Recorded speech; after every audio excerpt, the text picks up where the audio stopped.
আসসালামু আলাইকুম রহমতুল্লাহ। আলহামদুলিল্লাহি ওয়াহদা ওয়াসসালাতু ওয়াসসালামু আলা মান লা নাবিয়্যা বা'দা আম্মা বা'দ। প্রিয় উপস্থিতি, দুঃখজনক হলেও সত্য যে আজ অপসংস্কৃতির কবলে পড়ে যুব সমাজ অন্যায় অপরাধে বুঁদ হয়ে ধ্বংসের পথে ধাবিত হচ্ছে। আমাদের সংস্কৃতিতে নগ্নতা, অশ্লীলতা ও বেহায়াপনা উত্তরোত্তর বৃদ্ধি পাচ্ছে। এভাবে সংস্কৃতির নামে পাশ্চাত্যের নোংরামি ইসলামী সংস্কৃতি ও সভ্যতাকে গ্রাস করছে। কোনো জাতিকে যদি ধ্বংস করতে হয় তাহলে তাদের সংস্কৃতিকে নষ্ট করে দিতে হবে। বর্তমান সাংস্কৃতিক আগ্রাসন সামরিক আগ্রাসনের চেয়েও মারাত্মক আকার ধারণ করেছে। সাংস্কৃতিক আগ্রাসনের ফলে দেশের সকল যুবক যুবতীদের মন মানসিকতার পরিবর্তন ঘটছে।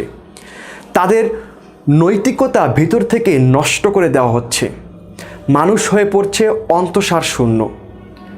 ৩০ লাখ শহীদের পবিত্র খুনে রঞ্জিত সবুজ এই জমিনের বাঙালি সংস্কৃতিতে নষ্টামির নির্লজ্জ প্রদর্শনীর আয়োজন 31 এবং নববর্ষ মাত্র কয়েকদিন আগে উদযাপন করে নিউ ইয়ার 2019 বরণ করা হয়েছে।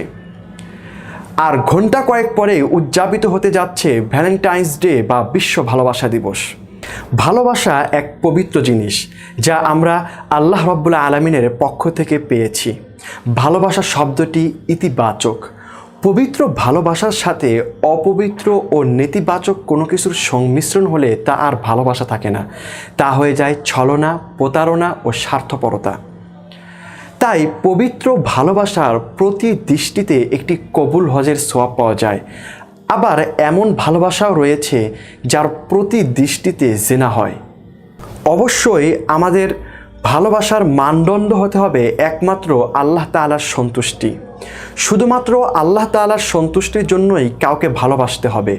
শত্রুতাও যদি কারো সাথে রাখতে হয় তাও আল্লাহ তাআলার সন্তুষ্টির জন্য। ভালোবাসা দিবসকে কেন্দ্র করে সারা পৃথিবী উন্মাতাল হয়ে ওঠে। বাজার ছেয়ে যায় নানাবিধ উপহারে। পার্ক, হোটেল, রেস্তোরাঁগুলো সাজানো হয় নতুন সাজে। পৃথিবীর প্রায় সব বড় শহরেই ভ্যালেন্টাইন্স ডেকে ঘিরে পড়ে যায় সাজ রব। পশ্চিমা দেশগুলোর পাশাপাশি প্রাচ্যের দেশগুলোতেও এখন ওই অপসংস্কৃতির মাতাল ঢেউ লেগেছে। হইচই, উন্মাদনা, ঝলমলে উপহার সামগ্রী, প্রেমিক যুগলের চোখে মুখে থাকে বিরাট উত্তেজনা। হিংসা হানাহানির যুগে ভালোবাসার এই দিনটিকে প্রেমিক যুগল তাই উপেক্ষা করে সব চোখ রাঙ্গানি। বছরের এই দিনটিকে তারা বেছে নিয়েছে হৃদয়ের কথকতার কলি ফোটাতে। এক নোংরা ও জঘন্য ইতিহাসের স্মৃতিচারণের নাম বিশ্ব ভালোবাসা দিবস। এই দিবসটির ইতিহাস প্রায় 1750 বছর হলেও সাম্প্রতিককালেই বিশ্ব ভালোবাসা দিবস নামে এর চর্চা শুরু হয়। বাংলাদেশে এর চর্চা শুরু হয় 1993 সালের 14 ফেব্রুয়ারিতে। এই দিবসটির চর্চা করার পিছনে প্রধানত দুটি কারণ। এক, কিছু স্বার্থান্বেষী মহল তাদের ব্যবসায়িক স্বার্থকে চাঙ্গা করছে। দুই, মুসলিমদের মাঝে পাশ্চাত্যের অসভ্য ও নোংরা সংস্কৃতি ছড়িয়ে দিচ্ছে। ভালোবাসার জন্য কোনো দিবসের প্রয়োজন হয় না, কিন্তু বেহায়াপনা ও বেলেল্লাপনা করার জন্য বিশেষ সময় বিশেষ দিবস লাগে। কারণ অশ্লীলতা চর্চাকারী তাদের নির্লজ্জ আচরণ সবসময় করতে পারে না। এর জন্য উপলক্ষ দরকার হয় যে দিবসের আড়ালে বেলাল্লাপনা চর্চার সুযোগ সৃষ্টি হবে। তাই আমরা এই দিবসটির নাম রাখতে চাই বিশ্ব বেহায়া দিবস। এখন থেকে কুইজ প্রতিযোগিতার প্রশ্ন হবে বিশ্ব বেহায়া দিবস কবে? সঠিক উত্তর হবে 14 ফেব্রুয়ারি। এভাবে আমাদের এই দিবসের প্রতি ঘৃণা সৃষ্টি করতে হবে। প্রকৃতপক্ষে এর ইতিহাস জানলে কোনো মুসলিম এই দিবস পালনে উৎসাহী হতে পারে না। তাই আমরা সংক্ষিপ্তভাবে এই দিবসের ইতিহাস ও তাৎপর্য জেনে নিব। এই দিবসের সূচনা হয়েছিল 270 খ্রিস্টাব্দে রোমান সম্রাট ক্লোডিয়াসের আমলে। সে ছিল এক যুদ্ধবাজ। যুদ্ধের জন্য এক বিরাট সেনাবাহিনী গড়ে তুলতে চাইল, কিন্তু দেশের লোকেরা যুদ্ধে যেতে রাজি হলো না। সে ভাবল পুরুষরা যদি বিয়ে করতে না পারে, সংসার গড়তে না পারে, তাহলে তারা যুদ্ধে যেতে রাজি হবে। তাই সে বিবাহ নিষিদ্ধ করল।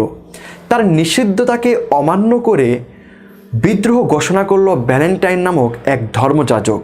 যখন এই সংবাদ সম্রাটের কাছে গেল তখন তিনি তাকে বন্দি করে কারাগারে পাঠালেন এবং অবশেষে 14 ফেব্রুয়ারি তাকে ফাঁসি দেওয়া হলো। সে থেকেই তার ভক্ত অনুসারীরা তার স্মৃতিচারণ করে প্রতি বছর 14 ফেব্রুয়ারি সেন্ট ভ্যালেন্টাইন্স ডে নামে উদযাপন শুরু করে। এটাই শেষ কথা নয়, এ ব্যাপারে ভিন্ন মতামতও রয়েছে। মধ্য ফেব্রুয়ারিতে গ্রামের যুবকেরা যুবতীদের নাম চিরকুটে লিখে বক্সে জমা করত। ওই বক্স হতে প্রত্যেক যুবক একটি করে চিরকুট নিত। যার হাতে যে মেয়ের নাম বের হয়ে আসতো সে সারা বছর সেই মেয়ের প্রেমে মগ্ন থাকত এবং বছর শেষে সেই সম্পর্ক নবায়ন বা পরিবর্তন করা হতো।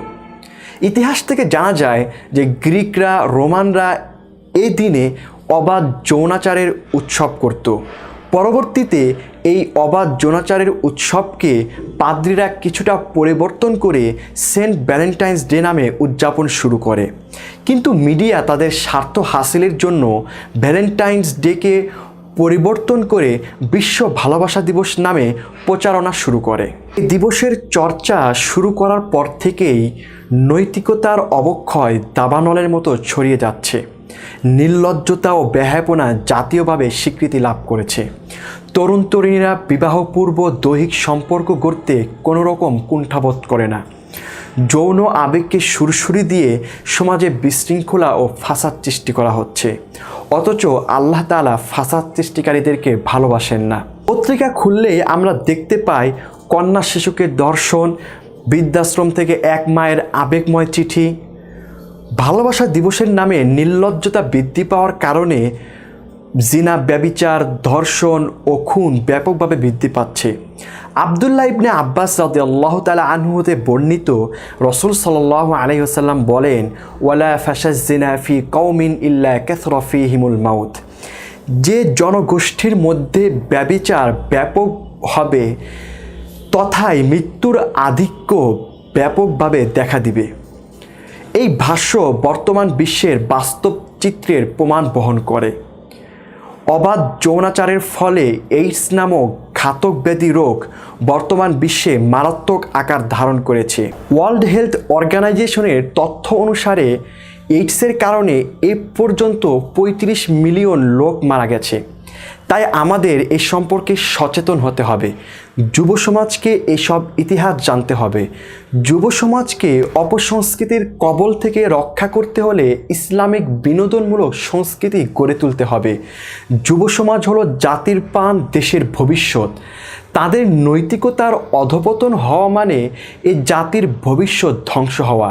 যারা প্রকৃত দেশপ্রেমিক তারা এ দিবসকে সমর্থন করে দেশ ও জাতির সর্বনাশ করতে পারে না।